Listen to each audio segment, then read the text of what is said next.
Can't get enough Lions coverage? Make sure you catch all Woodward sports shows every game day. Wake up with Woodward and Maine, giving you the latest insight into the Lions locker room and press conferences. Then join the Lions pregame show, highlighting key matchups, injuries, and what to watch for during the game. Follow all the ups and downs of the live game action with our Woodward Watch Party live on YouTube and woodwardsports.com. After the game, check out the instant fan and host reactions with the Lions Postgame show. Every game, it's wall-to-wall, kneecap-biting, high-fiving, chest-pumping Lions coverage. Hell yeah! Only at Detroit's #1 sports network, Woodward Sports. Woodward Sports, let's go. Yeah, here we are. It's the postgame show, bitches. The Lions are now sitting 3-1, knocking off the undefeated Seahawks, and they did it in every possible. I mean, they gave it to them any way they wanted it. It reminded me of some illegal websites that I used to look at back in the day because they were penetrating every single hole that the Seahawks had. I mean, up, down, left, right, in, out, multiple dudes doing it at the same time. It got graphic out there for the Seahawks, and you know who was the leader of all of the charge? Mr. Perfect, Mr. 18 of 18, Mr. 225 yards, Mr. 1 touchdown, 2 touchdown throwing, Mr. 1 touchdown receiving. His name is Jared Goff. You put some respect on his motherfucking name because I'm sick of anybody doubting this man and doubting what this team is capable of. Welcome to the postgame show here at Hey Social. My name is Stick. This is Anson Wells. We've been doing the postgame show here for about 4 years. If you're new to the game, we appreciate you becoming a Lions fan and a fan of Woodward Sports. Thank you for subscribing and liking. If you're old school to the game, you know, man, it's been a long road to get to this point, but, you know, we have expectations this year. We do. It's different this year. When the Lions stumble, people freak the fuck out. But you know what? Tonight was a get-right game, and the Lions got right. No doubt. And 2 weeks ago, we talked about good losses, right? And we hate that here in Detroit because we heard that most of our lives. But after that loss, everybody wanted to put Jared Goff to bed, all right? He came back last week with a 113.6 rating. Today, nearly perfect at 155.8. He was perfect in terms of attempts and completions with 18 for 18. But listen, week 2 was a tough loss, but it clearly was a good loss. We've seen them tighten up their play calling. We've seen them put the emphasis and focus on the run game, put less pressure on the passing game, and the defense is holding serve. Yeah, I mean, and week 2 was an anomaly, right? Mm-hmm. The Lions aren't going to go 1 of 7 in the red zone. You look at every other statistic during that game, the Lions won by all accounts. But 1 of 7 in the red zone means an L, and that's what you can't do in the NFL. But, yeah, for people to think that was an indicative of what the Lions are, their slow start on offense. I mean, Dan Campbell talked about it. Maybe even do a bye week, man, before we get this thing going, man. Yep. And here we are at the bye week, man. And the thing looked like it was pretty much going, man. Yes, I mean, doubt. I said it during the watch party. Me and you, we got to talk about this. When you talked about the Lions offense in the offseason and you talked about, it was like, how are they going to get all these guys the ball? How are they going to make sure all these guys, like you have Laporta, you have Gibbs, you have Montgomery, you have J-Mo, you have St. Brown. You got 5 guys that legitimately need to eat every game. A lot of mouths to feed. Tim Patrick jumped on the bandwagon a little bit this week. He did. But the ability for all 5 of those guys to have a game and to contribute is absolutely insane. Jared Goff of the Lions finishes tonight 18 of 18, the most pass attempts without an incompletion in a game in NFL history. Wow. Can somebody tell me if that's fucking good? Wow. Can somebody tell me? Oh, yeah, not as good. Where does that register on the easy meter? I believe mid. Mid is what I'm told Jared Goff is. Right. But my goodness, I can't wait to get to some of these comments in the chat. Here we are. Lions are sitting 3-1, going in their bye week. I think if you were looking at the schedule early on, most people, if you're Lions slappy, you probably had them 4-0. Most people probably had them 3-1. Probably maybe games were a little bit different of what they won and lost, but who cares? This is where they are. They're going into the bye week. Time to get healthy. They won a game without their all-world center. And, I don't – how do we not talk about Jared Goff? Well, let's spend 10 minutes on Jared Goff. No, seriously. I know it's a joke and all that stuff. Well, I think the most important thing KG, is – can you hand me my phone? I think the most important thing is in week 2, all Lions fans were mystified why we threw the ball over 50 times and why we ran so little. In the 2 weeks since that loss, we have seen such an emphasis on the ground game, and I don't care who you are, what team you support, what city you live in, this is the best tandem of running backs in the NFL right now. They both can do everything. They can pass pro. They can catch it. They can run the hell out of it. And Jahmyr Gibbs isn't all lightning. He's got some thunder too, but so does, Monty's got some swerve to him as well. So we've seen these Lions come back and focus on their bread and butter. And what that's done is it's taken so much pressure off of Jared Goff. Since we're talking about Jared Goff for 10 minutes here, everybody at home, while you're there, chat, please throw us a like. Man, we've had some crazy numbers on this broadcast. I know you guys are wired in. So when we talk about the run game for this Detroit Lions team, it just is the catalyst for everything. And when the defense is over-adjusting and hyper-focused on that run game, it opens up the passing attack for, when you see 18 completions, you don't normally see this type of yardage. And what you saw were broken big plays by guys through the catch, whether it was J-Mo. Well, it's been a while.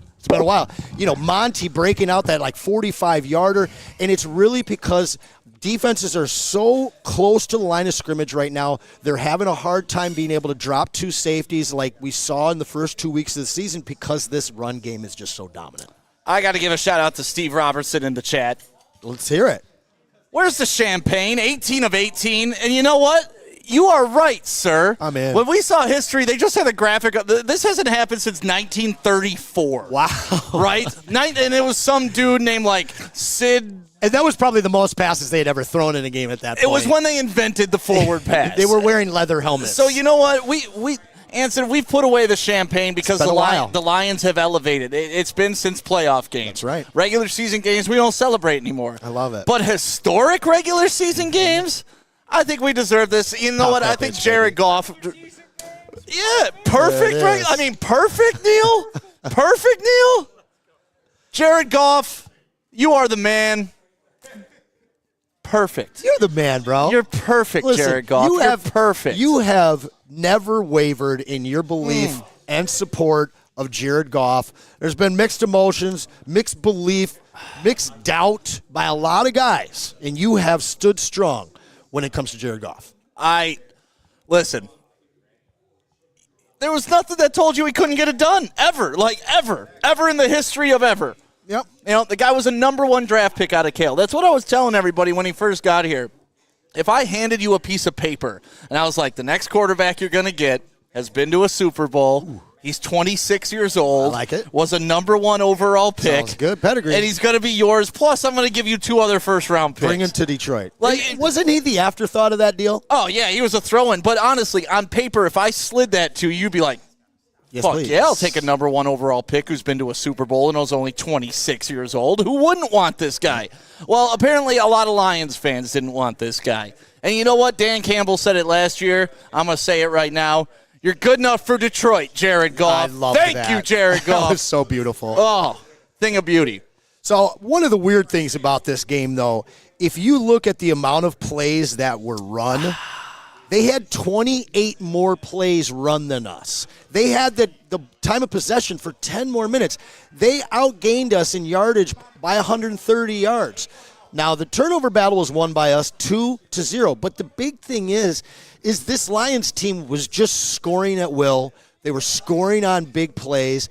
And so as much of an indictment as you might look at this second half against this defense, we were playing a different brand of football because we were so far ahead. And it really left things open. Now, I got to tip my hat. Geno Smith did exactly what he has done to the Lions over and over again. Be a slithery snake and just he operated in tiny, tiny caverns in a constantly collapsing pocket and only got sacked twice today. So without Geno Smith's magic in the pocket today, I think that this game's not even close at all. So you got to give him some love. They stuck in this game as long as they could, but the Lions' offense was too good, and the Lions' defense was just so strong in the first half.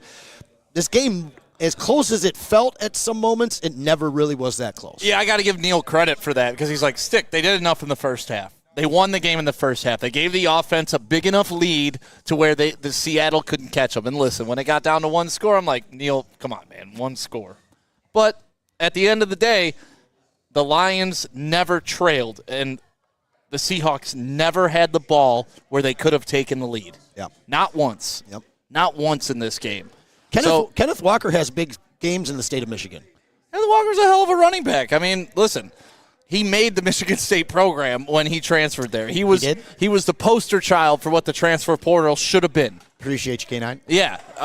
Now transfer portal's a goddamn mess, but that's how it should have been, right? Yeah. A good running back finds a team with a good offensive line, and history is made. That was a fun year. Yeah, so be it.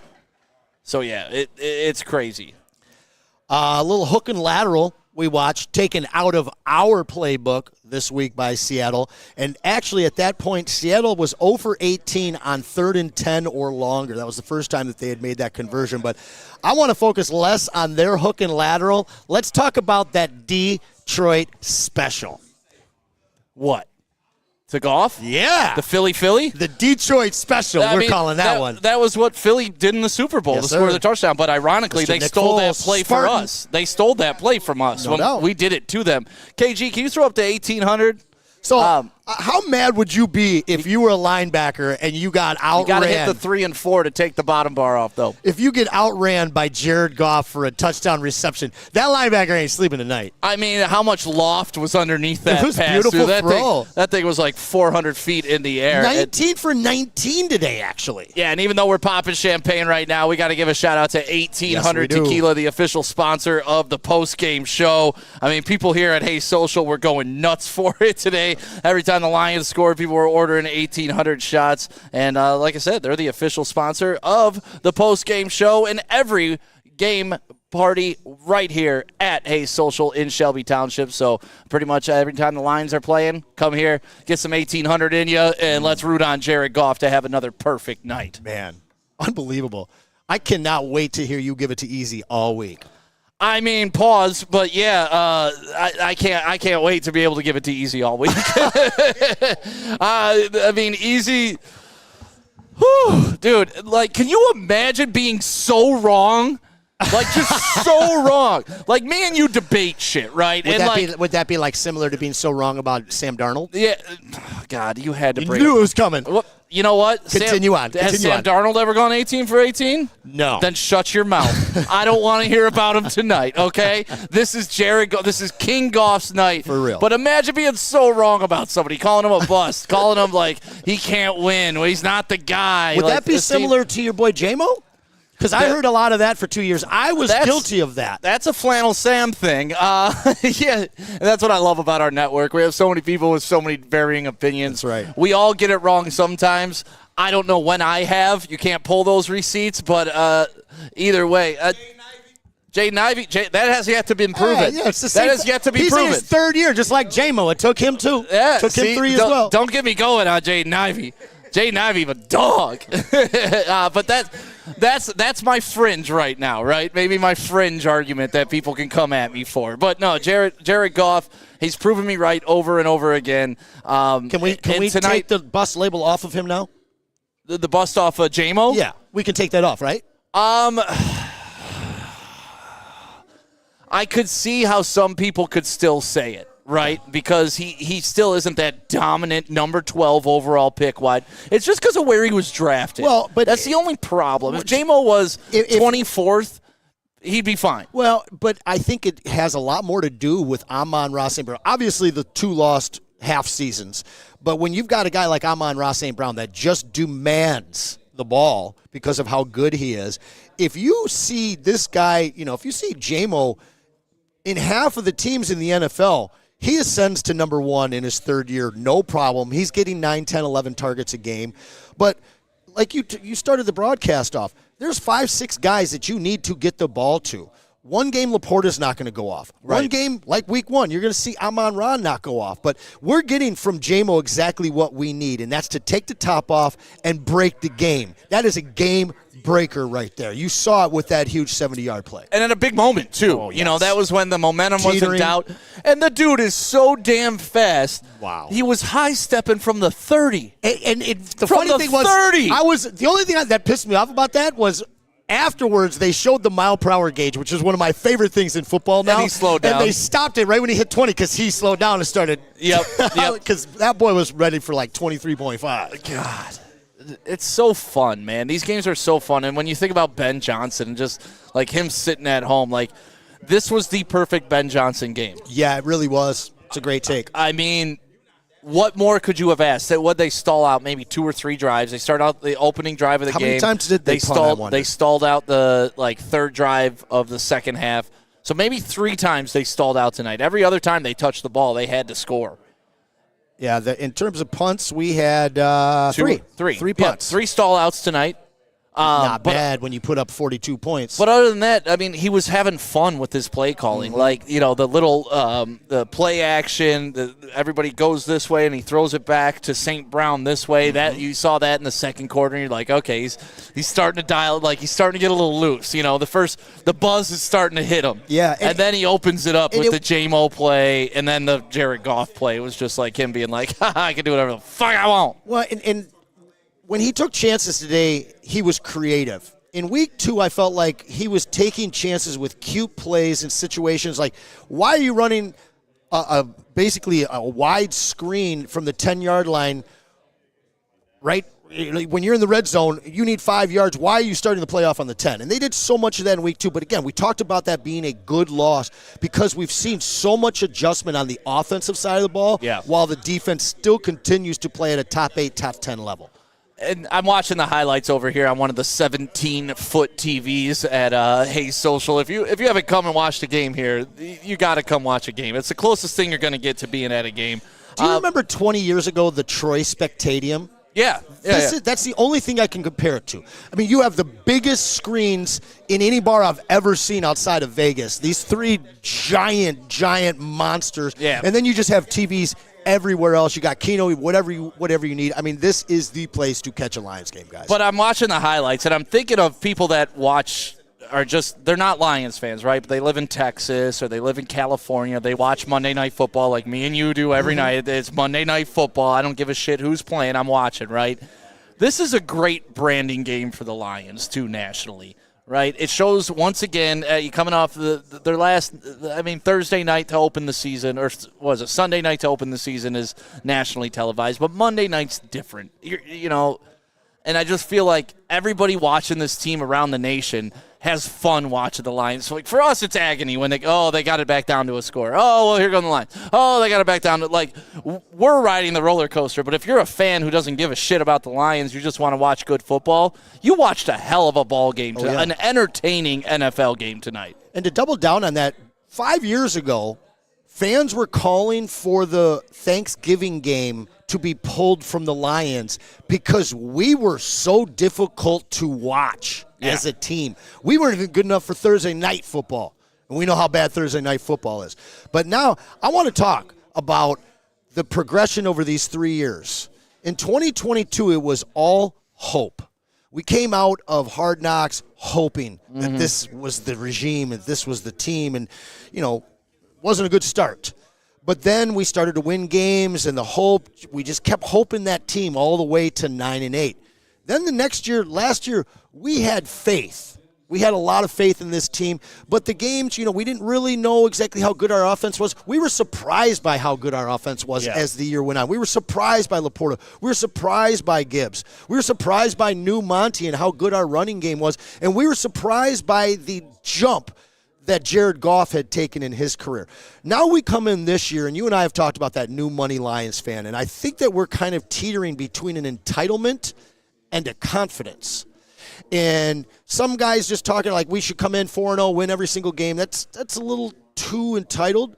But the confidence of watching a team that can go out and score at will and also stop guys. I know this was a little bit of a cardiac cats game yet again. We haven't stepped on anybody's throat and put them away. Yeah. But the confidence but that's the NFL, But man. after you don't last do that to year, too many teams. Exactly. And after last year, winning the games, the grind games, getting through the playoffs and getting those 2 wins, at this point, I don't think that there's any we could be down 3 touchdowns and I still feel good about this team. Yeah, because they got that grit, they got that resolve, and fortunately, they didn't have to play behind at all tonight. No, that really benefits the Lions. I'm sorry, I'm getting distracted watching the highlights over there, but that 4th down play at the end of the game where that they should have called delay of game. Yeah, but they let it go. Like Geno Smith kind of stopped the play, and they're like, "Oh shit, we got to throw the ball." The guard was just still down in his stance for like 4 seconds after the snap. So we talked about J-Mo. We talked about Mr. Perfect, Jared Goff. David Montgomery, man, that guy falls forward more than any running back I have seen in a Detroit Lions uniform. I'll say it. He falls forward more than Barry Sanders. Barry Sanders is the greatest running back in Detroit Lions history. That's not the comment I'm making. What I'm saying is Barry was a shifty left to right guy. He wasn't a power fall forward guy. He does it, and also I think he led the team in negative rushes too when he was playing. He might have some or most the negative league rushes ever. Yeah, something like that. But either way, that's not the point I'm trying to make. I'm just thinking. Every time he gets hit 2 yards past the line of scrimmage, it's a 5-yard run. Yeah. He gets hit 1 yard past the line of scrimmage, it's a 4-yard run. How about that 45-yard reception that he just broke like 6 tackles? It reminded me of Marshawn Lynch. Yeah. It was the closest thing I've seen to Marshawn Lynch in a while. Just because Marshawn, we could talk about Derrick Henry, how he throws people around, but Derrick Henry's a fucking robot, right? But Marshawn Lynch was about the size of about David Montgomery. So, when I watched that, that's what it reminded me of. That was beast mode-esque. Yeah, and the thing for me, when Monty came over here, my recollection through fantasy football and them playing in the NFC North, as a Bear, I never saw him as this power back that you could just put up the middle. I felt he was a guy that did a lot of things really, really well. But now when you bring him in here and you don't ask him to touch the ball 25, 30 times and do all these different things, you give him a very specific role and you give Gibbs a very specific role, and the two of them have just settled in so perfectly. Yeah, I think about it during the game, it's got to be tough. Yeah, it's about time, man. So sip some of that perfect champagne. What does perfection taste like? I mean, it tastes like 1800 tequila for sure, but it also tastes like this Jared Goff perfection champagne. It is pretty nice. You don't want me to drink too much of this. I might start talking about the Vikings. Yeah, we discussed this through text earlier. This is not a Vikings postgame show, and thank God Jared Goff had the performance he did. Otherwise, this guy would be sitting over here gargling Sam Darnold. But I'm not a Darnold fan, just to be clear. Yeah, just like I'm not a Goff fan. You know what's funny, though, is three of the top 4 quarterbacks in fantasy right now all came from the Lamar Jackson year, and 2 of those guys we had written off for a long-ass time. But what I really want to talk about is the serious test we have coming back from bye week 5. Because we have 3 out of 4 games on the road. We go to Dallas, love that game. I think we smoke them. But then we go to Vikings, and they are surprised to most. Tennessee, we host, should be an easy one, but then we go to Green Bay and we go to Houston. That's 4 out of the next 5 games that are on the road. So the easy start that we've had, 3 games at home, very beneficial for us. We were complaining about how early the bye came this year, but it looks like it's coming at a great time for us. Get some guys healthy.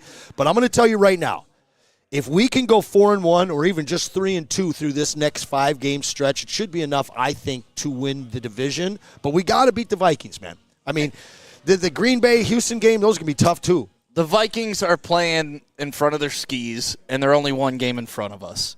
Yeah, they had a hell of a defense, though. Not in the second half of last game. Yeah, but Chase got something to say. Hold on, Chase, grab the microphone over there. Turn that on. Turn that on for that young man. Hold on. Turn on the mic on your end. There we go. All right, we got it? Yep. Yeah, Braylon talked about this earlier. When we go to Minnesota, they will be coming back from playing the London game against the New York Jets. That helps. So it is an advantage for us on the travel Yeah, where's the dumb dude that bet me $350? Is he in the chat today? I don't see him. And shout out to everybody in the chat right now. We got over 1,600 people watching. It's midnight here in Detroit, and people just want more Lions. They want to talk about more perfection from Jared Goff. But make sure you like and comment, and make sure you subscribe here to Woodward Sports. What is Easy talking about? Oh, no. Spencer hit a parlay. Did he? What'd he crush? J-Mo over 42.5. Wow. That's Jameer over 51.5. Monty anytime TD. Monty first touchdown. And Kirby interception. Bro, what did he win on that? Parlay plus 918. Wow. I don't know. Did he hit it? Yeah. Good job, Spenny. Would he put a dollar on it, man? You're not going to tell us what you won, bro. But either way, if you were betting on the Lions, they pretty much filled up the stat sheet tonight. No, but everybody in the chat right now, we love to do this. Let us know where you're watching from, because we got people from all over the place. Anchorage, Alaska, it's like an age, sex, location check from back in the AOL chat rooms. ASL right now. You remember that? You remember the ASL? Yes. Age, sex, location? Yes. The girl would say like 15 Orchard Lake, and I would be like, I'm nearby.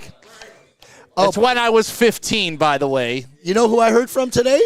Speaking of 15-year-olds? No, I'm going back a little further than that. Shout out to Biggins. Oh, Biggins. Biggins today. I think he's tuning in. Yeah, we had our engineer out here working on the phones. I swear to God, we're going to get phones working for this post-game show. You're not giving your number out tonight? I can't give my number out. It just doesn't work. Okay, so there we go. Oh, Spenny's calling, actually. Oh. Hold on, Spenny. Yeah, I want to know what you want, Hold on one second, Spenny. Let me hook up to the Roadcaster real quick. Yeah, we'll hook up to the Roadcaster real quick. It's the Lions postgame show live from Hayes Social. We got Spenny Raxter on the phone. What's up, Spenmo? What the fuck are we talking about, huh? Seattle Seahawks can eat my dick. The Detroit Lions just put the fear of God in those sea chickens. David Montgomery, first of all, probably the best run I've ever seen in my entire life. He put a grown man into the fucking dirt. Lions get the win. The best backfield in the NFL, and guess what? 9 for 9. Follow your boy. All picks hits were cash, and I just paid my rent today. Shout out to the Detroit Lions. What'd you win, Spenny? Yeah, how much you win, bro? Huh? How much did you win? Well, the government said I could or could not have won $1,457. Hey, $1,400. That's a nice lick. Yeah, What'd you put, like $10 down? Oh, I was putting 50. What are you talking about? Put $10 in my fucking Anson. I swallow these fucking nuts in your mouth. The Detroit Lions, they're so back. They're so back. What a win. Fuck a Seahawk. Fuck Seattle. I don't even know where that's from. The West Coast, they just make shit up. There's no such thing as Seattle. Get out of here because Detroit just won. David Montgomery, I love you. Spenny, I just want to know how many New Holland taller long drinks you had tonight. Oh, they were down at second best for the pregame show. Oh, boy. Yeah, probably like over under Spenny 7.5. You're over hitting. Spenny's been drinking for a solid 7 hours right now. Legend. Look at Jared Goff. Look at the athleticism on that catch. Did you see the footwork? Yeah. Did you see the twist in the hips? Did you, like... You know what it is? Oh, you know what it is? Spencer Ray and Jared Goff do nothing but go perfect on Monday night. That's right. That's what it is. Okay, I'm waiting for the Uber. Where are you at? Where you at right now, Spenny? We're downtown. We just passed the Bolero. Are you with Easy? Yeah. Oh, Easy's cooked. Put your nuts on his chin and tell him it's Jared Goff. I will. All right, thank you, buddy. Love you. Hey, Spenny. Go green, baby. Yeah. Okay. Love you guys. Go white. Yeah. These guys. That's right, They can never go. Hey, when I hear a Spartine, I'm going green. Yeah. All right. We got a super chat. Goff, Geno, Baker, Darnold, all balling out from Fire Marshal Bill. Let me tell you something. I was going to try and do them, but I don't have it. You got it. Oh, man. You got it. Dude, in living color. So good. In living color. Yeah, so Spenny and Easy are downtown. They had a good time tonight. I'm sure downtown is going wild. Monday Night Football, the Black Unis got the dub. The Black Unis looked good. Great doing it, man. Way to bring them out on Monday night. Overall, Anson, we talked about the offense. We really haven't talked about the defense. No, that's really why I wanted to go with this, man. Because they let up 29 points, but also there were excessive possessions in this game, right? Well, like when I watched Caleb Williams with Chicago last week, and they're like, oh, he had a great game. No, the second half he was going against a prevent defense, and he dinked and dunked down the field for an extra 100 yards. You guys talk about the Green Bay game. Listen, Minnesota was up big, and when you're up that much, you change your defense. It's a bend, don't break system. We watched that from the Lions, but as you mentioned, Neil talked about it. We even got a little clip of him at halftime. The Lions did enough in that first half, and that stop at the end of the first half was enough to win it. But if you use this as an indictment against the Lions defense, you weren't truly watching this game unfold, because when you're in that kind of a position, up 2 touchdowns, up more than 2 touchdowns, you're going to go bend, don't break. That's why these guys had the time of possession by 10 minutes over us, but still lost. I mean, they were only averaging like 7 yards per pass attempt, right? Yeah, exactly. I mean, they threw like almost 60 passes. Yeah. And so you're going to let up yards. And the writing was on the wall that that's how this game was going to be, because that's how it always is against Seattle. You give up yards between the 20. You try to hold tight in the red zone. Obviously, I think if you ask the defense, they would say they let up too many points today. Sure. I think a lot of that, some bad tackling, couple bad angles, couple bad passes. So a lot of things that can be cleaned up, though. And at the end of the day, they got the fucking win. Yeah, right? I think what was truly missing from the defense today that we've seen through the first 3 weeks of this season was the the defensive line getting home, the pass rush getting home. I got to say, I got to tip my hat again to Geno Smith, because that guy worked in a collapsing pocket all night long without going down. Hutch didn't get his sack today. It's his first game of the season without one. We did see DJ Reader get on the board. We only got 2 sacks, but he was running for his life. Hutch is a bust. Absolute bust. But Geno was running for his life all game. Yeah. Honestly, Geno Smith played a hell of a game.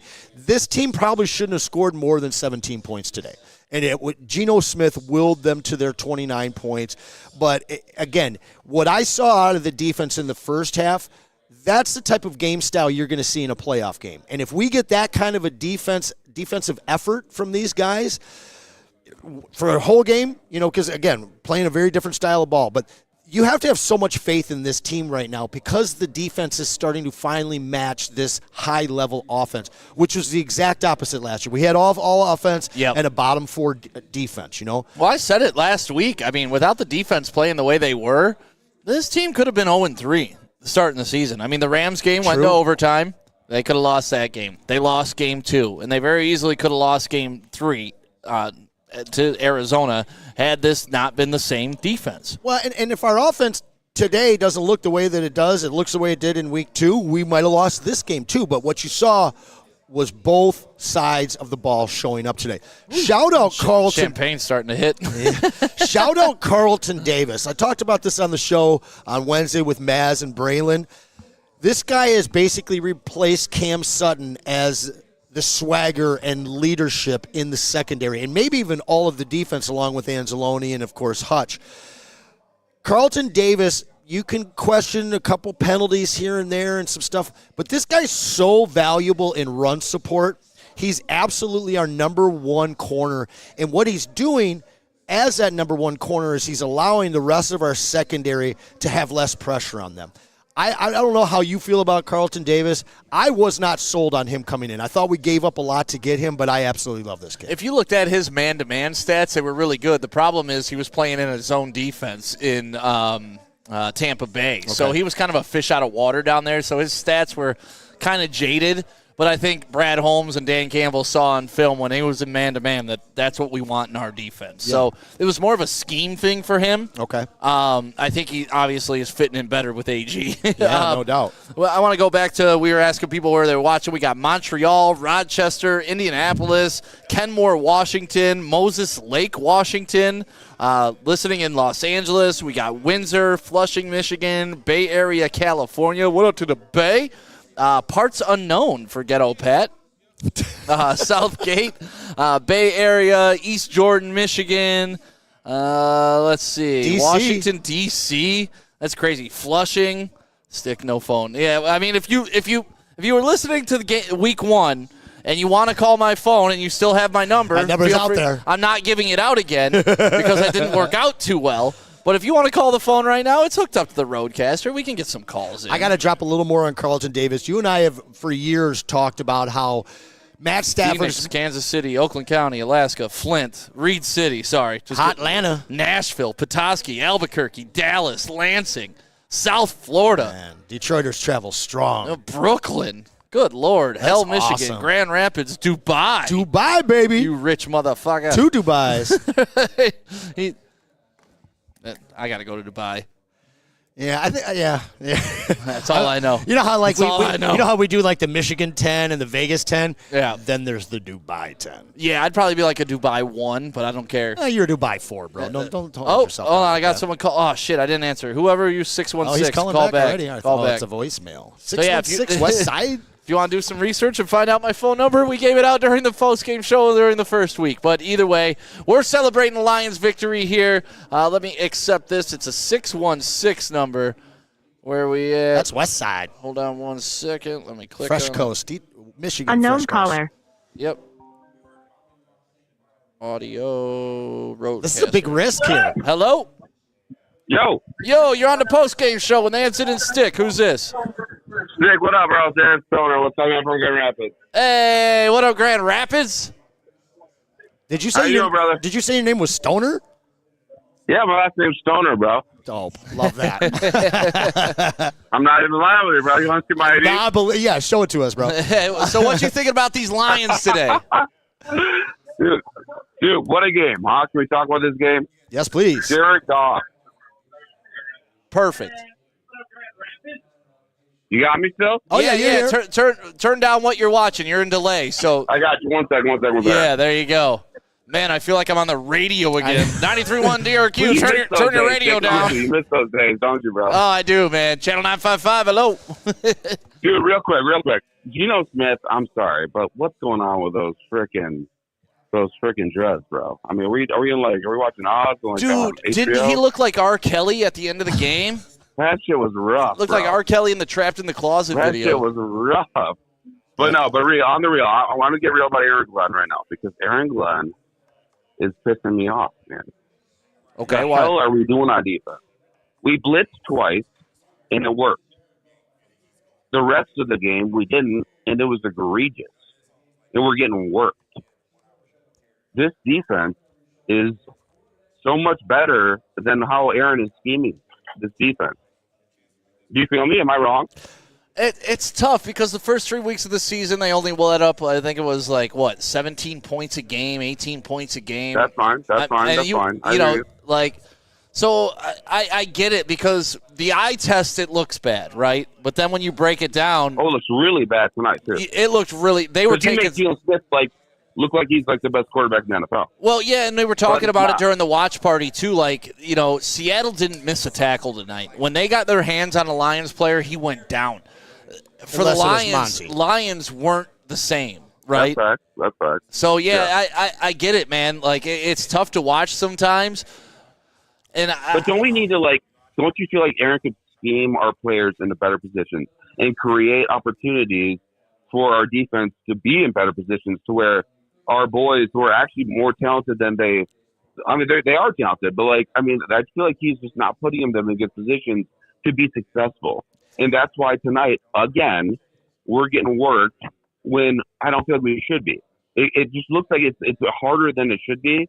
And if we would just be a little more creative, like Ben Johnson is creative as fuck on offense. Why isn't Aaron Glenn more creative on defense? I think you're onto something. At the same point, we have to give AG a little bit of time because he's basically been saddled with a bad defense personnel-wise. This year he's been gifted the best defense, the best set of players on that side of the ball that he's ever had here as an assistant coach. I think that it's going to take some time for him to understand what he can do with all these new faces, who the rookies are, where he can use Laporta, how many times Hutch is going to get home. I feel you, man, but how much more time is he going to be given, though, bro? It's a great question. It's a great question. It needs to happen soon. I think till you see a plateau. I think till you see regression. And I don't know about you, but I feel like I said it earlier. This defense is better than last year. Do you agree with that? Yeah. Oh, 100%. 100%. We can all agree on that. Yeah, so But, until you see regression, quick, that's when you got to address them, and they're getting better, and you got to assume they're going to get better over time because every defensive back is brand new this year. We don't have one hang-up from last year. Well, cornerbacks. I mean, safeties are still the same with Brian Branch and, of course, Kirby. Yeah. Like, those are the same. But cornerbacks, all brand new this year. Those guys need time. Two of them are rookies. How quick Dan was ready to rip the Band-Aid off with Aubrey Pleasant, right, with the secondary? That was like half a season? Yeah. Aaron's gotten 3 years now. So, I mean, we keep giving up, like these kind of nights, these kind of days, whatever, to these kind of quarterbacks and this kind of how many? Geno threw for almost 400 yards. Yeah, but it took him 60 passes. I mean, Stoner, that is true. Stoner, I'm going to agree with you to a certain degree here, but at the same point, this game was the tale of two halves for our defense. The first half, in what was kind of a close game until we got up 21-7, you saw a complete call on defense. In the second half, they pushed it back. They let them have yardage in a bend, don't break situation. And personally, I hate that in the NFL. I've been watching it my whole life. You're up 20-some points, and you're just going to drop everybody back and give them everything. Play the defense that got you there in the first half. And I love that take from you. I still think that there's so much youth and new faces on this defense that you've got to let them evolve and AG with them. Yeah. I'm with you, man. Hey, guys, I'm just going to say, honestly, I just freaking love your show so much. Love Woodward Sports. Shout out you guys, celebrating tonight for the win. We're 3-1, baby, so I'm here for it. Hey, shout out to Perfect Jared Goff. Yeah, man, thanks for not abusing my phone number now that you have it. I appreciate that. Well, now I have it. I'm going to text you all the time, and I'm going to That's fine. I'll take text. Just no dick pics, okay? Just no dick pics. I got a couple Monday nights ago. Oh, no, you didn't really? Oh, yeah, man. People be sending. I don't think it was. Just give me a deal on the bounce house. You got a bounce house. No worries. Bluefield bounce house. Let's go. I don't think it was their dick. I think it was just a screenshot of somebody else's dick, but I still don't want a dick pic. I just want to bounce out for my 40th birthday. It's October 30th. So man. We got you, bro. My birthday's October 7th, baby. It's coming up. Let's go. Let's go. Happy birthday, bro. Hey, thank you. Happy early birthday to you, man. Thanks for calling into the postgame show. Stoner, we are live. hold it down on the Fresh Coast, baby. We're live at Hayes Social in Shelby Township, 21 Mile in Hayes. We got to give a shout-out to all of our sponsors. Sabbath Coffee, of course. Soroki's dropping by the pizza and wings. Got another unknown call. Let's take it. Let me switch it 248. What's up, Oakland County? What's going on, guys? Hey, who's this? This is Steve Robertson out in Phoenix, Arizona. My guy. What's going on? Anthony, are you ready to say brand new Lions yet? As soon as we get to the Super Bowl, baby. Oh, come on. I mean, this game was incredible. Brother, listen, this regime has changed the culture so much. I mean, it's not I can't say 180 because that's not enough of a flip on what they've done. You can see this, but this guy actually sent me a dick pic. You can't show that on there. I was like, please don't put that up on YouTube. No, it wasn't you. It was a dude we were just talking to. It's a big picture that just says dick on it. I mean, I got into it with one of my best friends this week because he's still living in the offseason, the moves we should have done. We shouldn't have signed Davenport, this and that. Listen, whether we win a Super Bowl this year or next year, the fact of the matter is this is a 10-win team for the rest of this decade. And so in that sense, brand new Lions. But I'm sorry, I'm not anointing them that. I'm not calling them SOL anymore because they are so far beyond that. If they would have lost this game, that would have been a perfect example of SOL. They weren't losing this game. But I need a Super Bowl berth, brother. We're making progress. We'll keep working on them. Yeah, yes, sir. Yeah, we just got the last caller talked about how the defense was trash. How many guys were we missing? I mean, Brian Branch wasn't out there. Yeah, I think Brian Branch was probably the biggest missing piece. Neil brought up Derek Barnes being a big missing piece tonight. We saw Anzalone kind of take some bad angles. But, yeah, Brian Branch, to me, is that guy in the secondary that won't miss tackles. He won't take bad 29 angles. 29 points, missing one of our best defensive players, if not the best defensive player we have. A great player at each level. No Davenport, no Barnes, no Branch. That's a great point. We should have had that for the last caller.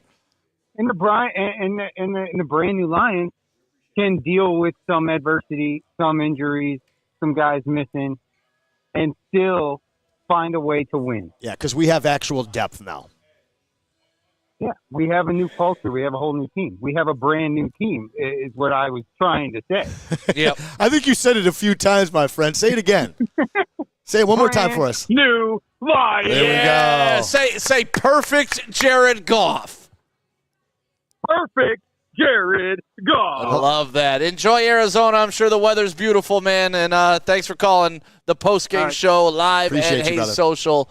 It's a fun post-game show, man, and it's always more fun when we get these victories. I hate reminiscing all the time, but I think back to when we first started doing these post-game shows, and it was literally 365 days between victories. And we were just like, well, it's the post-game show. We were celebrating one win. The Lions Just a are regular gonna be, season win. yeah, when they got the win against the Vikings, that was like, he did it. Dan Campbell got the monkey off his back. And, man, look how far these guys have come. I mean, you even saw the shitty little animation about the Fords building a car, but it's draft picks. Like, God, man, what lazy creative people at ABC and Disney. Like, you have all the tools to do something cool, and you always just go back to the same automotive theme. True.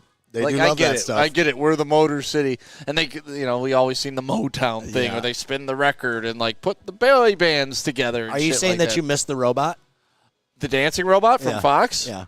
Oh, dude, it was the best dancer of our generation. I do kind of miss him a little bit. I totally miss him. So I'm not allowed to talk about Sam Darnold or the Vikings. But You can talk about it. Am I'm just I not allowed gonna to talk acknowledge about you. Tim Patrick now? Yes. Okay. Yep. Yeah. See. Okay. You wanted to talk about him week 1 when he didn't do a goddamn Week thing. 2, All right. actually, when he had a couple nice blocks and 2 catches. Right. But listen, today you can talk about Tim Patrick. I'm allowing. I gatekeeping. appreciate that. That's why I asked gatekeep. permission. Yep. Thank I asked you. permission. My man Stick with the big key. But listen, Tim Patrick is exactly what they were looking for all offseason. He was the wide receiver that everybody was looking for us to sign. Listen, if you have Khalif Raymond as your number 3, you have to put him in the slot. And that means that Amon-Ra's not moving around and he's lined up on the outside. Yeah. That is not his strength. You got to keep Amon-Ra in the slot, moving him around. But Tim Patrick's the largest receiver we have on this team. He's a big target. He blocks. And he's got some great hands. He's tough to take down. I think that he is such a sleeper addition. I know you guys didn't want to hear it week 2, but I'm bringing it back up week 4. No, it's fine. You can bring it up now because now he contributed. And that's what I wanted to see out of him before we had a whole Tim Patrick, because there were so many other people to talk about. But now we can talk about it. Even though 5 other position players on offense had good games, Tim Patrick, you kind of see, I looked at the guys during the game, I'm like, is he kind of squeezing into that Josh Reynolds role? Oh, he really is. And I love it. I love it. You're searching for that big body guy. Tim Patrick was out only because of injury, not because of skill level. Yeah, for 2 years. Yeah. Haven't caught a pass since 2021. And he showed his size tonight. He showed his strength tonight. He showed he's a good possession receiver.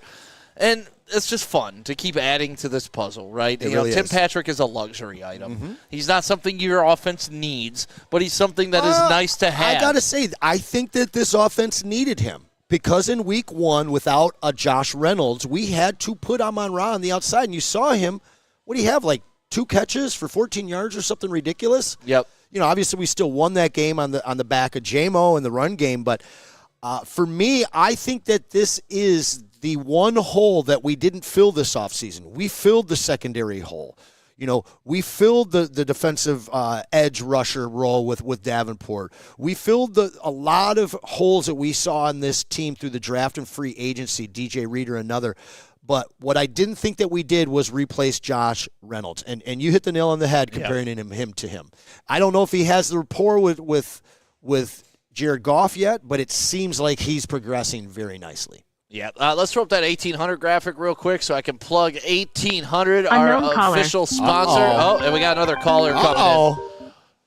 Hold on one second. I'm telling everybody about 1800 Tequila. That's our official sponsor here for the post-game show and, of course, the watch party. And we are live at Hayes Social at 21 Mile in Hayes in Shelby Township. You can come on out for every single Lions game, home and away. This is where you want to be to watch the game and do shots of 1800 Tequila. Now let's go to the phones. We got a 701 number on the line. Hey, man, who's this? Hello, this is Dan. What's up, Dan? Where are you calling from? Well, technically I'm in North Dakota, borderline of Minnesota, but I've called in a few times to this show. I'm the Monty Slappy that calls in occasionally. You had a good night tonight. Yeah, but I would like to say the one thing that frustrates me a little bit about the third quarter woes, if you haven't noticed, is sometimes they get 3, 5, 7 plays in the third quarter, and I know 28 is a lightning bolt back there, but usually the long sustained drives, you got number 5 in the backfield. It's kind of like winning pretty, winning ugly. And like in the San Francisco game last year, I think I had sent a text or whatever to you guys showing the carries that Montgomery was putting out. He was like gaining like 4, 7, 5, 8, 13, and multiple carries where Gibbs will give you that 30-yard burst, but there's a lot of times he has a 1, 2, 3 yard gain.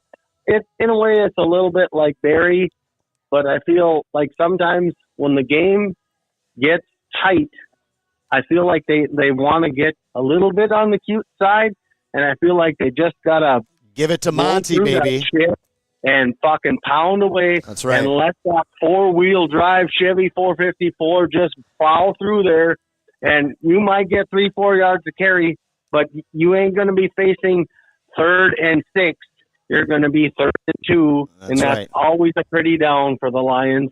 Sometimes I feel they get a little bit too cute, and I'm not saying that's the only answer to the third quarter woes, but I think sometimes you just got to lean on him a little bit. That's right. Give it to number 5. Dan, listen, Yeah. in my notes here, I agree with you because we've had such bad third quarters going back to last year. The difference today was I thought our defense was bad in the third quarter, but we put up 14 points in the fourth quarter, which really set the tone for a second half where our defense was giving up a lot of points. But scoring those touchdowns in the fourth or in the third, that's something we haven't done. So you're right about that. Our defense definitely struggled. I think that Seattle certainly adjusted at halftime, but what I felt was most important was the fact that we were able to put up 14 points in that third. Yeah, I mean, the third quarter woes kind of went away today, but I'm with you, man. A couple of runs I saw from Monty today, his footwork and his speed looked like Jameer getting to the outside. There was one run in particular where he bounced it outside twice on the same play and was able to get some decent yardage. And that's kind of the blessing and the curse of having this backfield, right? You want to be committed to one guy when he's hot, but you also know you got a weapon in the other guy at the same time, and you want to make sure both those guys are getting involved in the game. But, yeah, you can never go wrong handing the ball off to Monty behind Panay Sewell, Taylor Decker, all those big fellas. So, yeah, I'm with you. Play Monty more, and I think everybody was screaming that after game 2. Yep, and I feel like sometimes they should put them both in the backfield at the same time. Yep. Put them, and make somebody in motion. And you got to see, obviously, Monty can catch the ball too. And just they're doing a pretty good job of keeping the defense on their toes. I like to see that.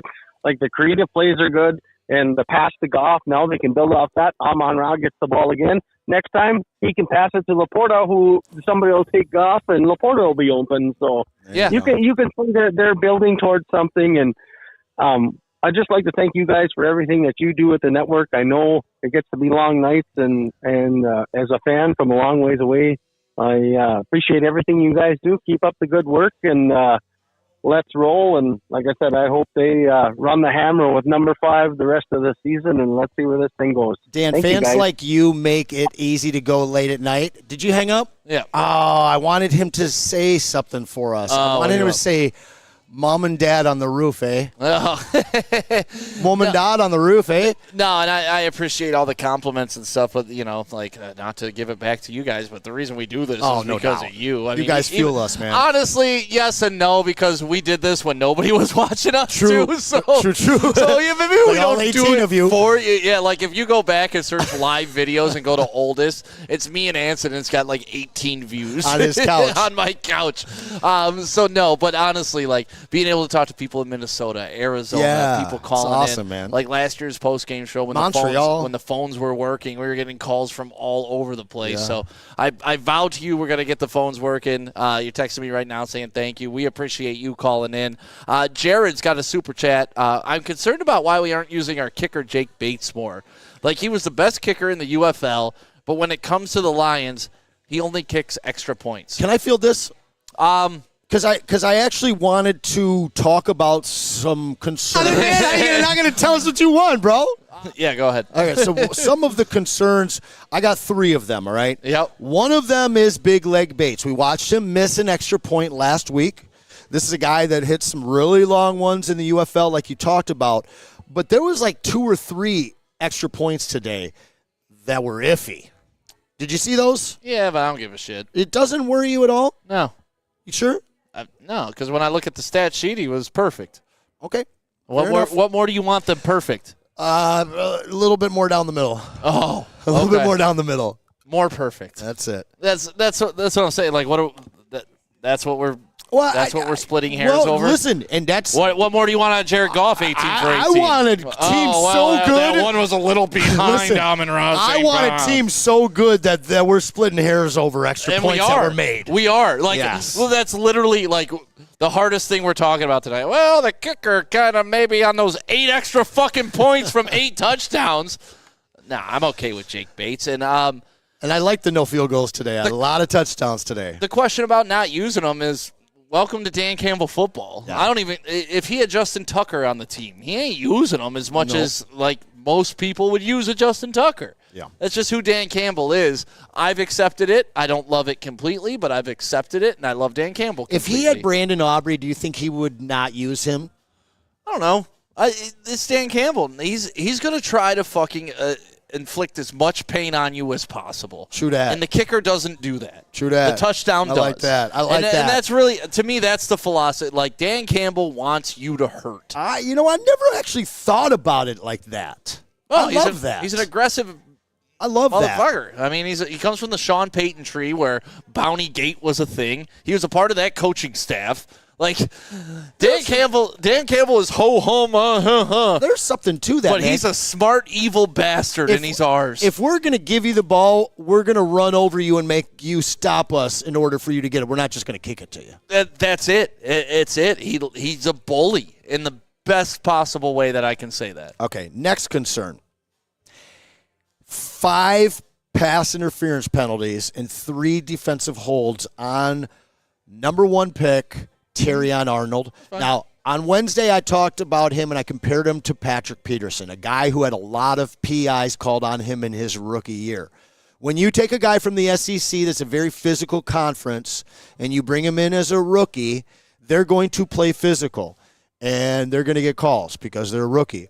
But now I'm starting to wonder how much are the refs starting to look at him because he has a reputation for that? Because Patrick Peterson was able to get away from that reputation, still play physical, and be one of the most dominant corners in the game without getting pass interference called on. Yeah. I'm not worried, but I'll tell you what, 3 more today is a little worrying.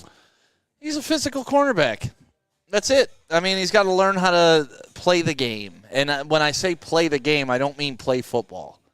I mean, disguise the holds, disguise 100%. The leverage, understand where the official is, what I can get away with. Yeah. He's a physical cornerback, and cornerback is the hardest position to adjust to in the NFL. Look at who he had to guard tonight, DK Metcalf. That's a good point. The guy was in fucking college last year. This week he's guarding DK Metcalf. DK Metcalf is a large man. Look who he was guarding last week, Marvin Harrison Jr. True. He's cutting Marvin his Harrison teeth, man. Jr. didn't have a huge game. Well, look who he was guarding the week before. And what we're going to see out of him in the rest. Look who he was guarding week 1. Oh no, I Cooper feel you. Kupp. Listen, so like it doesn't fucking stop, bro. True. So I have that kid has a lot of lenience with me personally, and I not that I gave the same thing to Okudah because I don't because you did. I didn't. I understand. I gave a year to Okudah. I'd maybe give a little bit longer to Terrion because I think he's a better prospect. Well, he looks way better even with the penalties. And he wasn't the number 3 fucking overall pick when you passed on the quarterbacks that you needed at the time. But regardless. Like, it's a whole different scenario with Terrion. But I'm okay with what he is. I'm okay with what's happening with the defense. He's a physical corner. He'll get calls eventually. Yeah. He's not going to get them right now. And to your point and some of the callers' points, AG is learning on the job with all of these new faces. And a lot of these faces are super fresh to the NFL faces. The baptism by fire that they're going through right now is only going to benefit the secondary and the Lions as a whole when it comes down to the playoffs. I agree. I mean, this is a building process. This team is only going to get better, and they're already damn good. That's what's exciting about this team is I don't think they've played their best football. On offense tonight, they may have played their best football or pretty damn close to it. Yeah. I would have liked to have seen one more score at the end of the game to really put it in, and that comes to my third and final concern because through 4 weeks we've seen close games. This one wasn't as close as maybe the score would show, but at the same point, there was a stretch in the fourth quarter where we were only up one score. So, as we're learning this new defense and the offense continues to get better and Johnson starts to understand the play calls that need to be called, we wait more towards the run game. My question is when do we start stepping on throats and putting teams away and not leaving the door open in that third quarter that, as we have discussed, has been a bit of a bugaboo for us? Oh, wow. Go one. Let me look at the Lions' schedule, and I will give you a better... Are you looking at our Dynasty League? I was. Did we play today? We did. What happened? I lost because I didn't start Jordan Love. Probably should have started Jordan Love. Tough coming back from an injury, though. Started J-Mo. He got a lot of them garbage points in the second half, just like Gino did today and Caleb did last week. So here we go. They got a bye week. Then coming out of that, the Cowboys. I don't know if that's going to be a blowout. Vikings after that. I think that has the possibility to be a blowout. You do not. That's fine. We can get into that debate later. Titans, that's a blowout victory. It better be. That should be a blowout I know victory. that their second Packers, Will Levis went Texans, down today. You know Mason Rudolph was running their offense today. Okay, so there you go. Jags probably has potential. Colts has potential.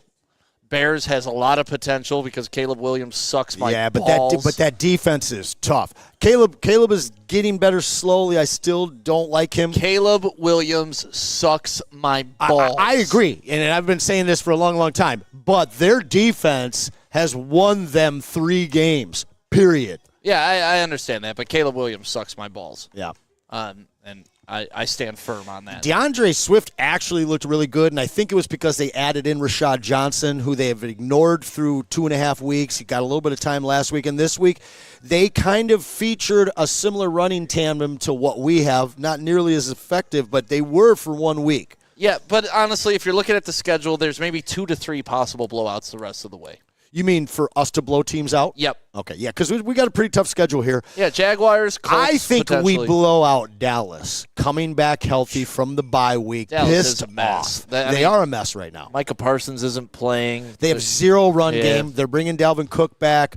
I mean, they're bringing back all the retirees. Zeke, him. I mean, Dowdell is nothing special. Ferguson's banged up. Who's their number 2? Brandon Cook's in like his 13th season, or who? You know? Yeah, Jalen Tolbert, who I just waived in our Dynasty League. Go run and pick him up. Stick. You need some help. No, okay. No, I don't need help. What's your record? I'm good. What's your record? It doesn't matter. I mean, that does just because of injuries. Yeah, when Mixon and McCaffrey are out, it hurts your team. It certainly does. Like, what do you want me to do? Certainly does. You act like I don't have the guys. I wanted you to win it this year, man. I wanted you to win it last year. It ain't over. No, it's not. It ain't over. Just got to make the playoffs in fantasy. Either way, fantasy football doesn't matter. Jared Goff is fucking perfect. That's all that matters. 18 of 18, 295 yards. I'm sorry. 2 touchdowns, a receiving tutty. He's just miraculous. He's fantastic. We're lucky to have him here in Detroit. Anybody else who, I ask this. I feel like I ask this every week. What more do you need to see out of Jared Goff to be convinced? Like, honestly, if you're an easy and you're stupid and you don't understand quarterback play, what more do you need to see? If he played his worst game in week 2, and that's really one of the worst games we've seen out of him as a Lion.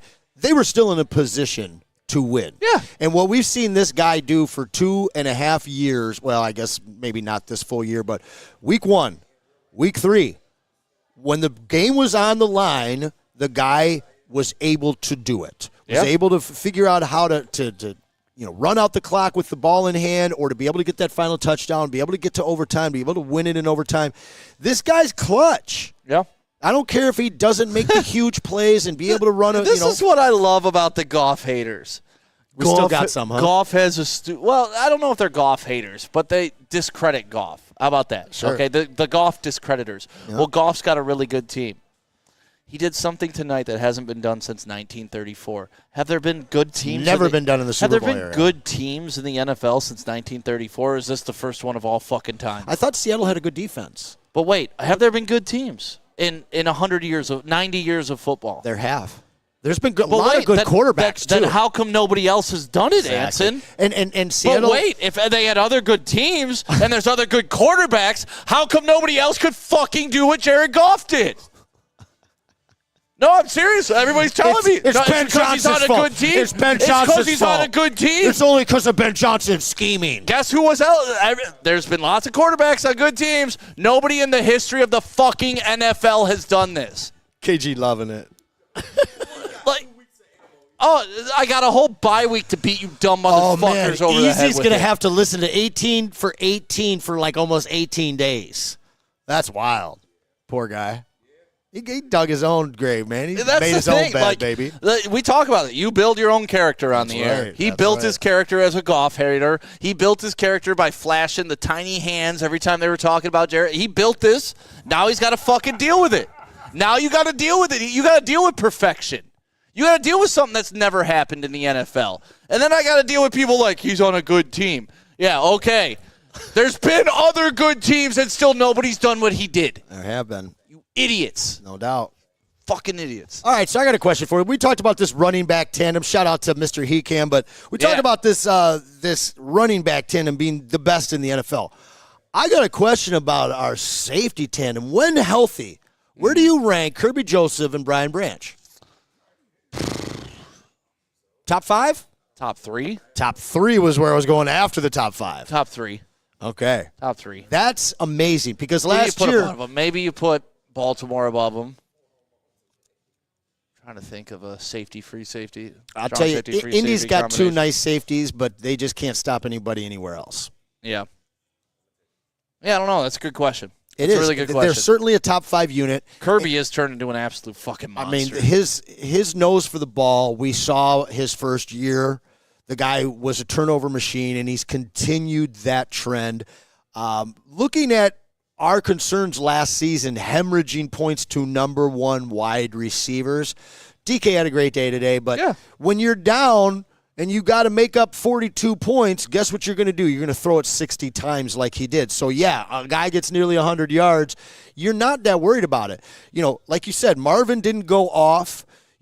Cooper had a great game, but it was because of the dink and dunks in the fourth quarter. Yeah. And then where was Mike Evans?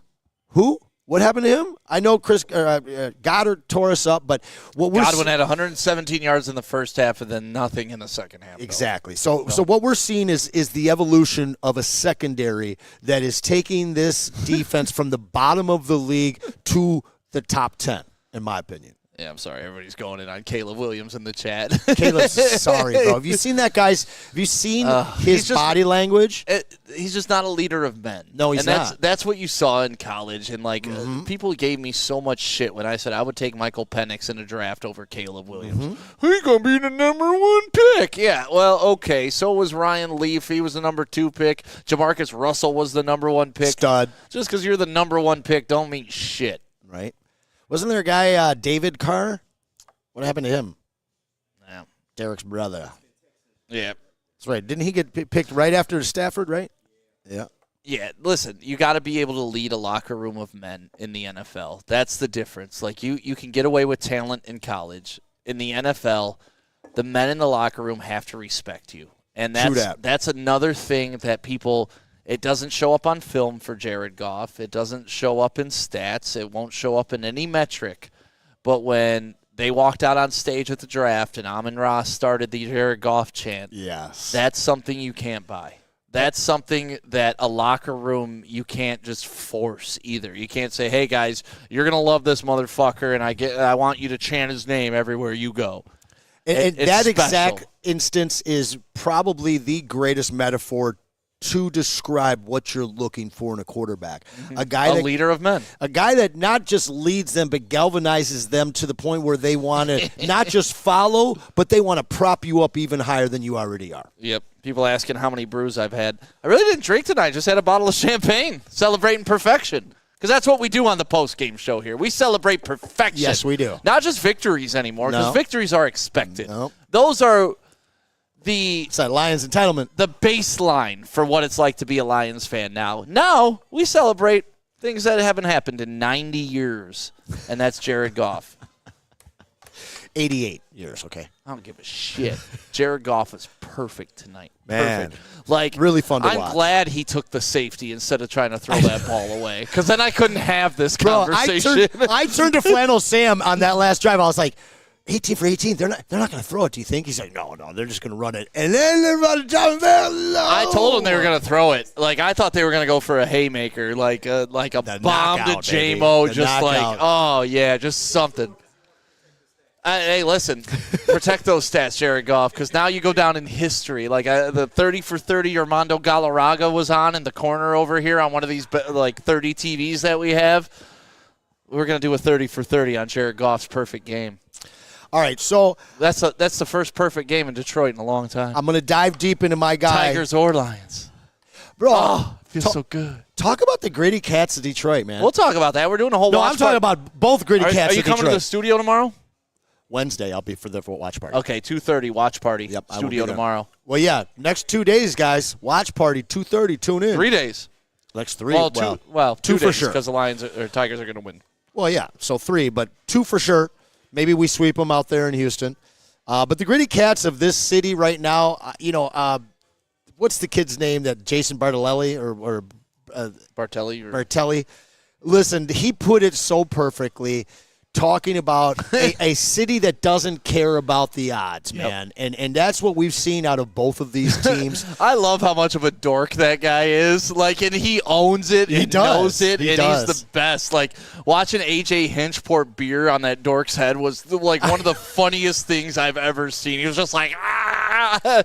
Like, I love it. It's great for Jason Benetti. I mean, he's got some fish to him. Dude, he does have a little bit of fish to him. He does have a little bit of fish. Shout out Fish, baby. We love you. But honestly, for him to leave the White Sox and then come to the Tigers and to, like, go through what he went through this year with Bally's getting rid of him for a while and bringing him back, no, tip of the cap to that man. And I hope to meet him one day. I haven't met him. Yeah, I mean, it's a small sports entertainment industry here in Detroit. So we'll cross paths. But I can't wait to talk to him and just share some bullshit stories. Because sure. I know that guy's a good time. And hopefully nobody tells him I call him a dork. All right, so we're ending the end of the show. We're nearing it. I want to bring up somebody that I was on all off season.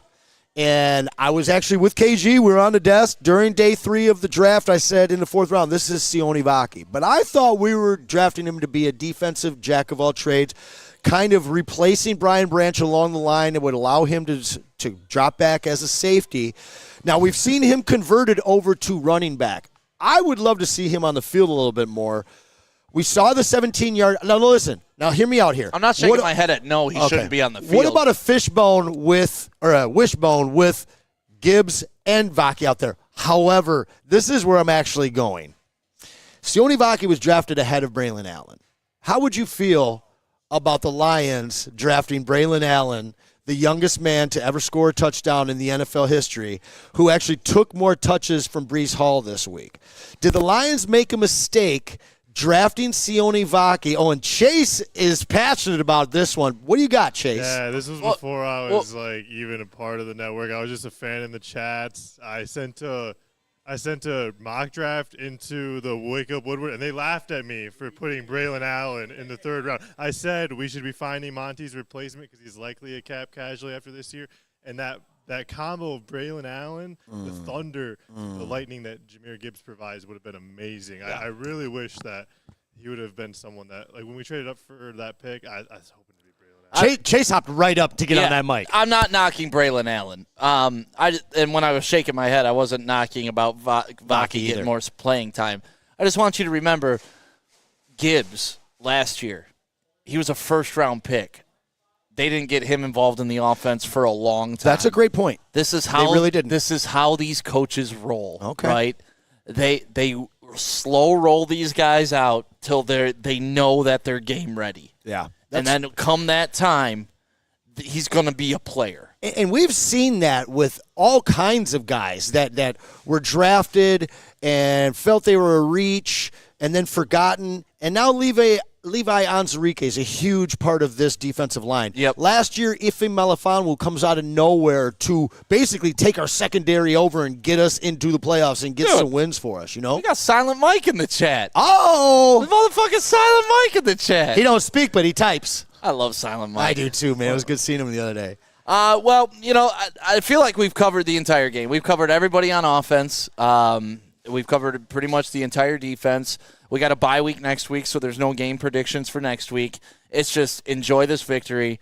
Enjoy 2 weeks of perfect Jared Goff.